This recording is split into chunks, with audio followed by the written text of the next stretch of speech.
Well, good morning to you, and welcome to the Hope Chronicles on Monday, the 4th of May. I've been doing quite a bit of thinking recently about the way in which we criticize or critique other Christians, other churches, and how people do their ministry and what a particular minister does. And I've been this year in ministry 20 years, full-time ministry for 20 years.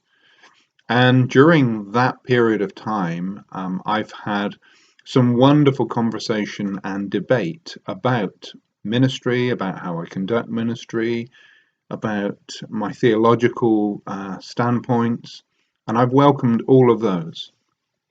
You know, it's a really healthy thing when someone comes to you and says, "You preached this, and where do you get that from, and why do you believe that?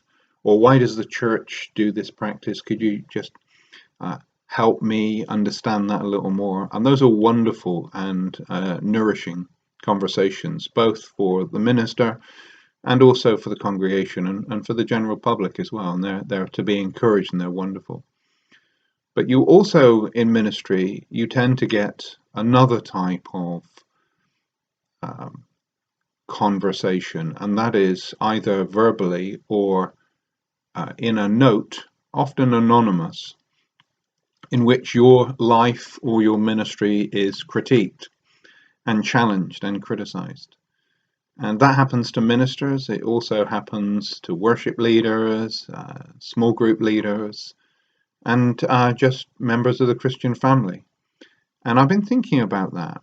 And what's helpful to me, at least, is what Paul writes to his trainee Timothy. A couple of things. Certainly in 1 Timothy, Paul writes in 1 Timothy 4, Paul writes, "Watch your life and doctrine closely. Persevere in them, because if you do, you will save both yourself and your hearers." And here's Paul seeking to encourage his protege, his trainee. Listen, pay attention to yourself and make sure that you're stood on solid ground, because you being on solid ground will be able to help people. And then in his second letter to Timothy, 2 Timothy 4, he gives this charge. He says, "But you keep your head in all situations, endure hardship, do the work of an evangelist, fulfill your ministry." And what I see here is Paul saying to Timothy, don't worry about what the person down the street's doing. It's not your job, Timothy, to stand on the fence, look over the fence, and critique someone else's life and ministry. You get your thing right. You know, and I've really come to know that in the Christian life, if there's someone that is living a life that, is just not a right life, there's few occasions when I am called to have a conversation and bring challenge to that. Now, if I'm in pastoral care of someone and they are claiming Christ and they're just living completely contrary to scriptural teaching, then that's a situation that I need to have a difficult conversation with them for their own welfare and well-being, and also for the church. But in the general run of things, it's very, very rare that a Christian legitimately is to be looking over the fence and critiquing other people's ministry.